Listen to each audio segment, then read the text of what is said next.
Hello and welcome to the cinema mind. Nail polish इस नाम की एक psychological crime mystery thriller drama film है जो कल रिलीज हुई Z5 पर। उसको आज मैं एक्सप्लेन करने वाला हूँ, खास करके इसका एंडिंग। तो जिन्होंने फिल्म नहीं देखी है मैं उन्हें रिक्वेस्ट करूंगा कि पहले फिल्म देखो ताकि आपको स्पॉयलर्स ना मिले इस वीडियो के माध्यम से। फिल्म देखिए, बाद में इस वीडियो को देखना। तो पहले प्रीमाइस बताता हूँ इस फिल्म का। प्रीमाइस ये है कि लखनऊ में, यूपी में इस तरह के क्राइम्स हो रहे हैं कि छोटे बच्चों को किडनैप किया जा रहा है। ये माइग्रेंट बच्चे हैं, गरीब हैं, और उन्हें किडनैप करके उनके साथ सेक्सुअल असॉल्ट होता है और उन्हें मारकर फिर जंगल में जलाया जाता है। अब ये 5 सालों से हो रहा है और पुलिस वाले एक भी सस्पेक्ट को अभी तक पकड़ नहीं सके हैं 5 सालों में। तो ये फेल्योर पुलिस वालों का है और अल्टीमेटली रूलिंग पार्टी का, जो उस वक्त गवर्नमेंट में है। और इलेक्शंस भी नज़दीक आ रहे हैं तो उन पर एक प्रेशर है। और अपोजिशन पार्टी के पास ये मुद्दा है कि 5 सालों में गवर्नमेंट कुछ नहीं कर पाई, पुलिस वाले कुछ नहीं कर पाए, तो ये मुद्दे को बड़ा बनाकर वो आने वाली इलेक्शन जीतने के चांसेस अपोजिशन के ज़्यादा है। तो उसके पीछे एक under current, political under current भी है। अब ऐसे में एक चीज़ होती है, मतलब फ़िल्म जिस तरह से दिखाई है उस तरह से मैं एक्सप्लेन नहीं करूँगा। जिस मतलब इम्पोर्टेंट मुद्दों पे ही बात करूँगा जो आपको समझ में आए। तो जो एक 2 एमबीए स्टूडेंट्स हैं, वो जंगल में जाते हैं, एक्टिविस्ट हैं, एनिमल एक्टिविस्ट हैं। कुछ सांप उन्होंने रेस्क्यू किए हैं, बचाए हैं, जंगल में छोड़ने के लिए वो जाते हैं। और जंगल में उन्हें एक एसयूवी दिखाई देती है जो फ़िल्म में हम नहीं देख पाते जंगल में। तो उस एसयूवी को देखकर वो उन सांपों को नहीं छोड़ते। एसयूवी एसयूवी को वो जाती है, एसयूवी स्पोर्ट यूटिलिटी व्हीकल। जाने के बाद वो सांप छोड़ देते हैं और डिस्कस करते हुए आते हैं और जंगल में उन्हें 2 लाशें जलती हुई दिखाई देती है। तो वो आग वो बुझाते हैं और पुलिस वाले को बुलाते हैं और फिर पता चलता है कि ये किसकी लाश थी, किसने मतलब छोटे बच्चों की लाश थी वो। अब उन्हें एक अंदाज़ा है कि ये एसयूवी वाले ने, जो जंगल में आया था, उसने ही ये कांड किया है। तो एक जो स्टूडेंट है उसके दिमाग में ये नंबर रह जाता है और वो नंबर जो है वो पुलिस वाले को बताता है। तो नाकाबंदी के दौरान ये गाड़ी पकड़ी जाती है लेकिन गाड़ी का ड्राइवर भाग जाता है।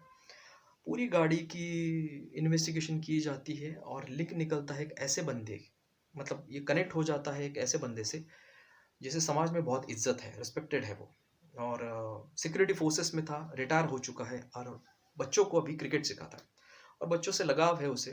जो अनाथ आश्रम होते हैं वहाँ पे भी वो मिठाइयाँ, गिफ्ट देता रहता है। नाम है इस बंदे का वीर सिंह। पुलिस वाले जाकर उसे पकड़ते हैं और एक पुलिस वाला तो उसका दोस्त भी है वीर सिंह का, डीसीपी, लेकिन वो ईमानदार है। सबूत ये होते हैं कि जो बच्चे मतलब उसके प्रॉपर्टी तक ये गाड़ी जाकर पहुंचती है, कनेक्शन उसके वीर सिंह की प्रॉपर्टी तक जाता है और उस प्रॉपर्टी में तहखाने में एक अधमरा बच्चा भी उन्हें मिल जाता है। और जो 2 बच्चे मरे, उनके जो ब्लड स्पॉट्स हैं उनका डीएनए भी उस तहखाने में मिल जाता है और भी बहुत सारे ब्लड स्पॉट्स मिल जाते हैं। जो 5 सालों में जो 36 बच्चे गायब हुए थे उनके ब्लड स्पॉट्स भी उन्हें मिल जाते हैं अपेरेंटली। अब प्रॉपर्टी वीर सिंह की, एसयूवी का कनेक्शन भी वीर सिंह से निकलता है, बच्चे भी उसके तहखाने से मिले। इतने सारे पुख्ते सबूत पुलिस वाले को मिल जाते हैं तो उसको अरेस्ट करते हैं। अब जो गवर्नमेंट है, रूलिंग पार्टी, उनके पास एक मतलब एक बचाव आया कि वो प्रूव कर सकेंगे वोटर्स को कि हमने देर से सही लेकिन खूनी को पकड़ लिया। तो वो एक पब्लिक प्रोसिक्यूटर को अपॉइंट करते हैं, अमित कुमार नाम के, जिस पर ये प्रेशर है कि वो किसी भी हालत में उसे केस जीतनी है और इस वीर सिंह को गिल्टी प्रूव करना है। अदरवाइज ये नहीं केस जीतता है तो एक रिस्पेक्टेड मेंबर, मतलब एक सोसाइटी का एक रिस्पेक्टेड मेंबर को ऐसे ही फांस दिया उन्होंने इस केस में, ये भी उस पर आ सकता है। तो बहुत सारा गवर्नमेंट से प्रेशर है और सोसाइटी से प्रेशर है उस पर, नेगेटिव मोटिवेशन। तो अपोजिशन पार्टी एक ऐसे वकील को अपॉइंट करती है, डिफेंस लॉयर को, जो जाना माना है, बहुत एक्सपेंसिव लॉयर है वो, और सिद्धार्थ जयसिंह नाम है इसका, अर्जुन रामपाल ने ये रोल प्ले किया है। तो उसको ये मोटिवेशन वो देते हैं कि तुम अगर इस केस को जीतते हो, ये वीर सिंह को इनोसेंट प्रूव करते हो, तो हम तुम्हें राज्यसभा में एमपी बनाएंगे। क्योंकि अपोजिशन चाहती है कि गवर्नमेंट ये केस हारे ताकि ये वीर सिंह इनोसेंट प्रूव हो जाए और ये स्प्रेड कर सके कि सही खूनी को वो पकड़ नहीं सके तो एक समाज के एक प्रतिष्ठित नागरिक को उन्होंने बलि का बकरा बनाया। तो उसके लिए ये अर्जुन रामपाल को अपॉइंट करते हैं और ये ट्रायल आगे बढ़ती है। पब्लिक प्रोसिक्यूटर एक के बाद एक विटनेसेस लाता है, एविडेंसेस लाता है, जो ये प्रूव करता है कि ये सारे कांड वीर सिंह ने किए हैं। पब्लिक प्रोसिक्यूटर अमित कुमार नाम है उसका और ये आनंद तिवारी ने रोल प्ले किया है। और जज का रोल रंजीत कपूर ने किया है, जो बहुत ही शार्प और बैलेंस माइंड का है।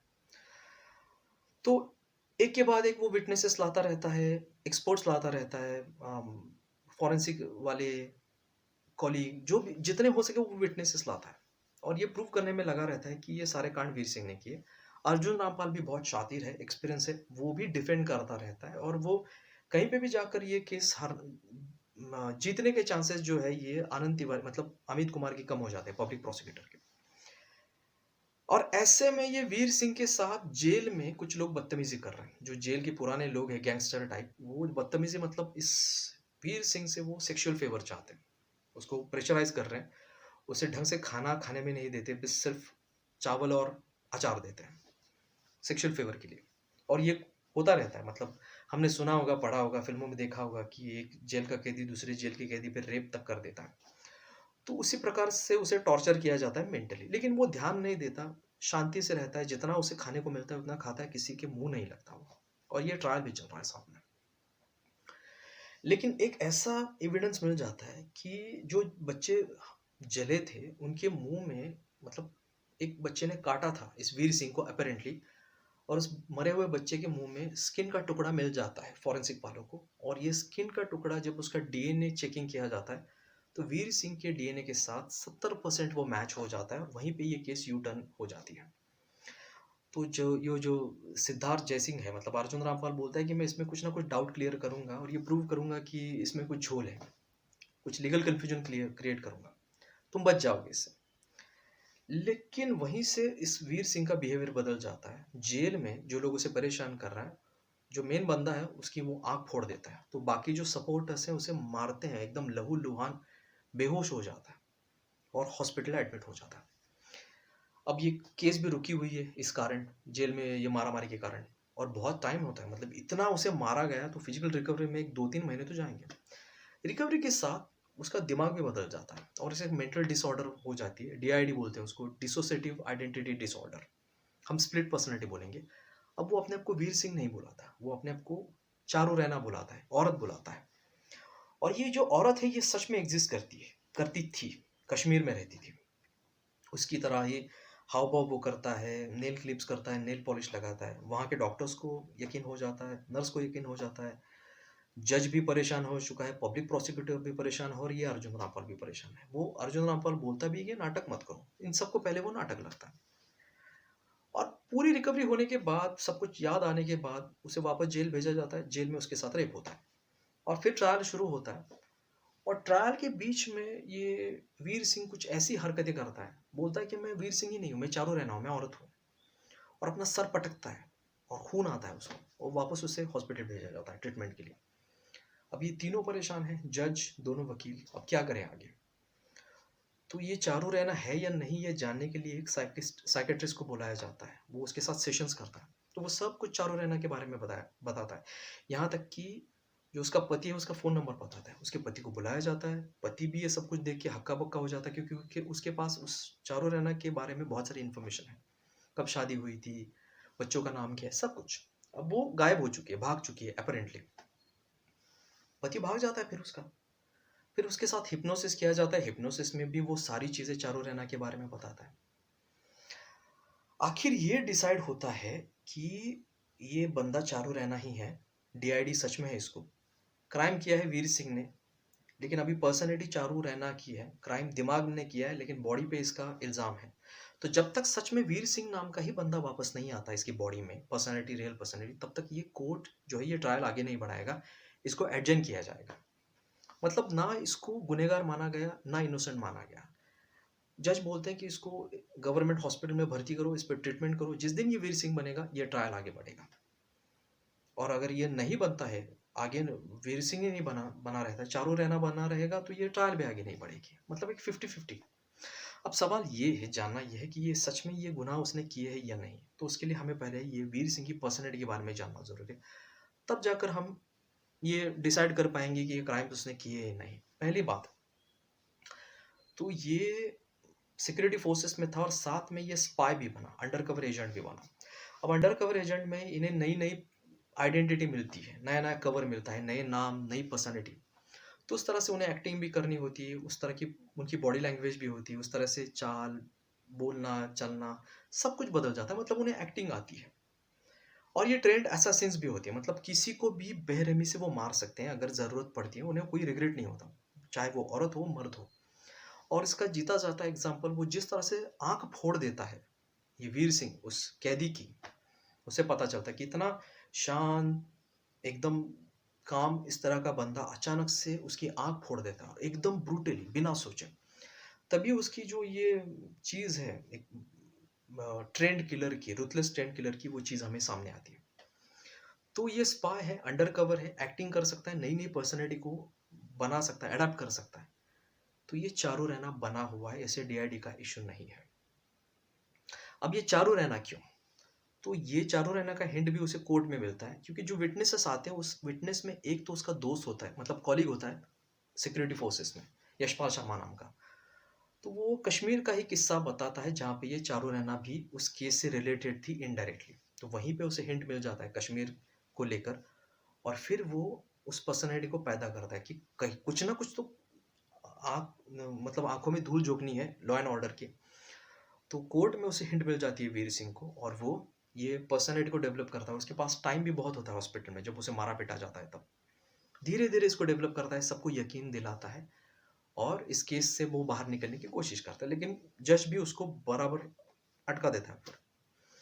और दूसरी बात ये है कि उसने किया है ये सब कुछ, उसके प्रॉपर्टी में सारे क्राइम्स हुए हैं और ऊपर से 70% मैच जो है डीएनए का, वो हो चुका है। उसकी स्किन जो है उस मरे हुए बच्चे के मुँह में पाई जाती है, तो 70% डीएनए मैच है। उसके प्रॉपर्टी में क्राइम हुए हैं। ये एसयूवी भी उसके नाम पर ही है। उसने फेक डॉक्यूमेंट्स देकर एक फेक आइडेंटिटी बनाकर ये एसयूवी ली थी, तो एसयूवी भी उसके नाम पर है, उसके चाचा के नाम पर अपैरेंटली। क्राइम उसके प्रॉपर्टी पे हुए हैं, डीएनए मैच है, बाइट मार्क है। ये सारी चीज़ें और भी बहुत सारी चीज़ें दिखाई, तो ये प्रूव करता है कि ये कांड उसने किया है। और ऊपर से दूसरी बात, जब तक ये वीर सिंह की पर्सनैलिटी होता है तो कोर्ट में बैठा-बैठा वो एक पेपर वेट से खेलता है, और जब वो चारू रैना की पर्सनैलिटी में आता है तो वो पेपर वेट को हाथ नहीं लगाता। लेकिन जैसे ही फिल्म खत्म होती है और जज जजमेंट देता है कि जब तक ये चारू रैना है, ट्रायल आगे नहीं बढ़ेगी, जब तक वीर सिंह नहीं बनता, तब वो उसका एक्सप्रेशन बदल जाता है और उस पेपर वेट को हाथ लगाता है। तब हमें पता चलता है कि ये नाटक कर रहा है, इसने धूल झोंकी है। अब जो हिप्नोसिस उसके साथ किया जाता है, जो साइकियाट्रिस्ट होता है वो हिप्नोसिस भी करता है उसके साथ, तो हिप्नोसिस भी फेक होता है। वो वही चीज़ें बताता है जो उसे बतानी है, क्योंकि ये स्पाइस होते हैं, ये जल्दी से किसी को अपने माइंड में आने नहीं देते। उस प्रकार की ट्रेनिंग उन्हें दी जाती है जासूसों को। तो वो वही बताता है जो उसे बताना है, ना कि उससे कोई हिप्नोसिस हुआ होता है। तो ये भी फेक है, ये भी पॉसिबल है। अगर सामने वाले को हिप्नोटाइज़ होना ही नहीं है, तो वो नहीं हो सकता। सामने कोई भी हो डॉक्टर, वो अपने दिमाग में किसी को घुसने नहीं दे सकता, ये भी होता है। तो ये पर्सनैलिटी उसने अख्तियार की है, और ये सारे कांड जो है, ये क्राइम जो है, ये इसने ही किए। सिर्फ बचाव में इसने इस पर्सनैलिटी को पैदा किया है, जिसका हिंट उसे कोर्ट में मिल जाता है। इस प्रकार से ये पूरी फ़िल्म खत्म हो जाती है। ये सारा एक्सप्लेनेशन है, जितना हो सके मैंने एक्सप्लेन किया है, और ये पक्का है कि सन सेट परसेंट 100% ये क्राइम सारे वीर सिंह ने किए हैं, जिसके पीछे के रीज़न्स मैंने आपको बताए। चलिए, ये पूरा एक्सप्लेनेशन अगर आपको पसंद आता है तो प्लीज़ वीडियो को लाइक कीजिए, शेयर कीजिए, और चैनल पर नए हो तो प्लीज़ चैनल को सब्सक्राइब कीजिए। नमस्ते।